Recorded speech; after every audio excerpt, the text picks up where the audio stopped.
ৰাজস্থান আৰু হায়দৰাবাদৰ মাজত IPLৰ যি 35 নম্বৰ মেটচ হৈ আছিলে, আজি হায়দৰাবাদে বহুত ডাঙৰ এটা স্ক'ৰ কৰিলে দিল্লীৰ লগত। 264 ৰান কৰি IPL ইতিহাসত 3 নম্বৰ স্থানত থাকিবলৈ সক্ষম হ'ল আজি হায়দৰাবাদ টীমটো।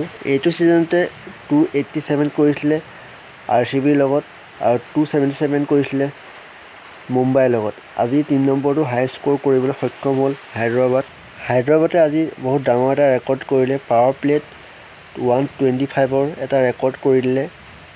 ইয়াৰ আগতে কলকাতাই কৰিছিলে 2017 চনত 105 ৰান 6 অভাৰত। আজি ট্ৰেভিছ হেডে বৰ ধুনীয়া এটা ইনিংছ খেলে। 32টা বলত 89 ৰান কৰি পেলাই বহুত ডাঙৰ এটা স্ক'ৰ কৰিবলৈ সক্ষম হ'ল। লগতে অভিষেক শৰ্মাই বৰ ধুনীয়া এটা ইনিংছ খেলে।